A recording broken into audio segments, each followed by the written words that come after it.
On all sides, our enemies come crawling and swarming from the shadows, so certain that this hour of ruin will mark the doom of Hagnar and the desecration of its temples. Let them come, and we shall welcome them with glad hearts.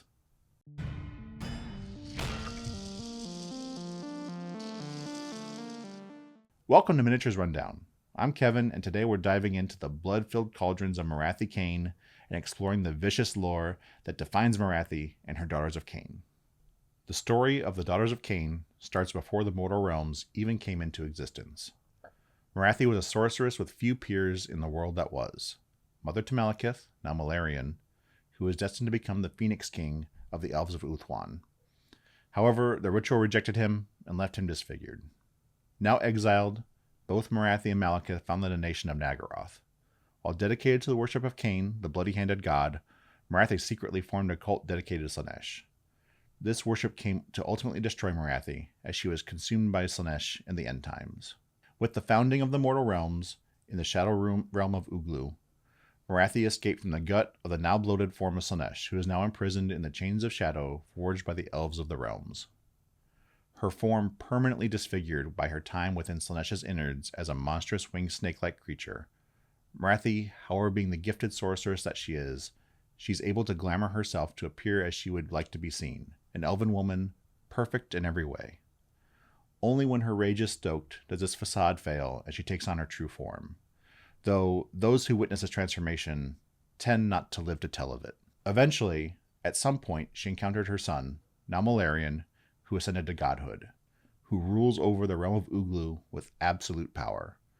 Knowing that his mother, a creature of endless ambition and possessed of a thirst for power, decided to gift her the island of Hagnar, which incidentally is an incredible font of shadow magic. Whether he knew that he was giving Morathi what was indeed as powerful as it was an attempt to satisfy her thirst for power and keep her occupied, or if this was a blunder on the part of the Shadow King is unknown. Myself, I think Malarian, despite knowing Morathi's ambition and proclivity to betray her allies, gave her Hagnar, knowing that he might have her more as an ally than as an enemy. Knowing she could never fully challenge his rule over Uglu, it might be easier to set her against his enemies and keep the balance of power in his favor. An important part of the Elven story, and by extension Morathi's story, Khaine is dead, his soul and physical form shattered at the end times of the world that was. His heart laid in the treasure hoard of the god-beast Charybtar, later recovered by Morathi in her journey across Uglu. Nevertheless, Morathi and her elves founded temples in the name of Khaine, attracting worshippers from across the realms. Indeed, anywhere where war could be found, it's likely a temple to the bloody-handed god could not be found too far away. Of course, this is not altruistic in nature. Morathi is not mourning the loss of Khaine. Instead, subtly, over the centuries, redirecting worship to herself. Eventually, she was found by Sigmar and invited to his council to establish order and rule over the mortal realms. However, this appointment was short-lived. Nagash, recognizing Morathi for who she is, dispelled her glamour and revealed her true form and nature to Sigmar, Grungni, Teclis, and all others present. She then fled and retreated to her seat of power at Hagnar, determined to establish herself as an equal to Sigmar and all others who looked down on her as lesser. While she's usually considered an ally of the forces of order, she's not seen as equal amongst the Pantheon. Morathi is the master of the long game. Scarred and disfigured, she wandered the realms in search of belonging, stealing elven souls from Slaanesh when she could to create her Skaithborn from the blood of Khaine's ever-bleeding heart, only finding purpose in plotting to regain what she once briefly had, a taste of godhood, and of course, absolute power.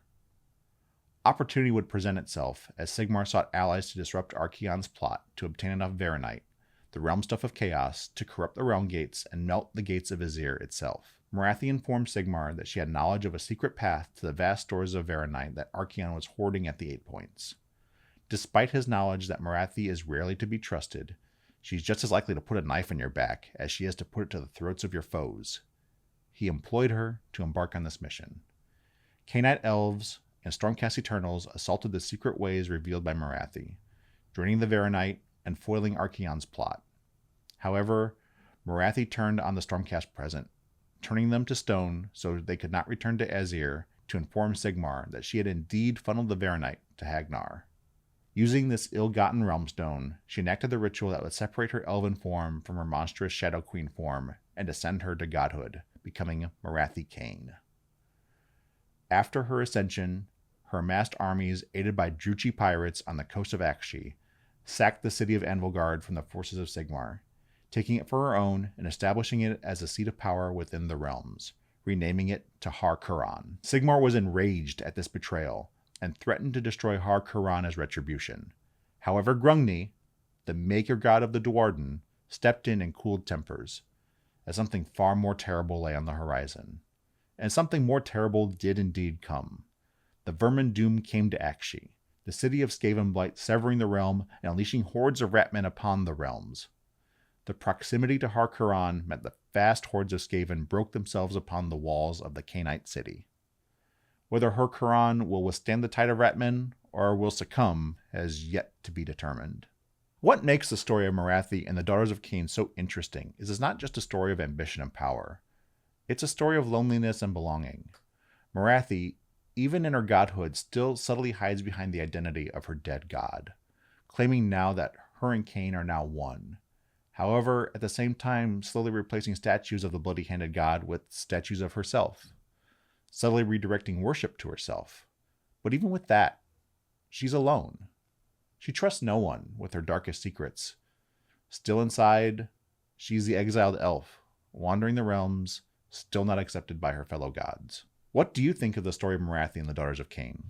Let us know in the comments. And as always, if you like this content and want to see more, don't forget to like and subscribe. Thank you.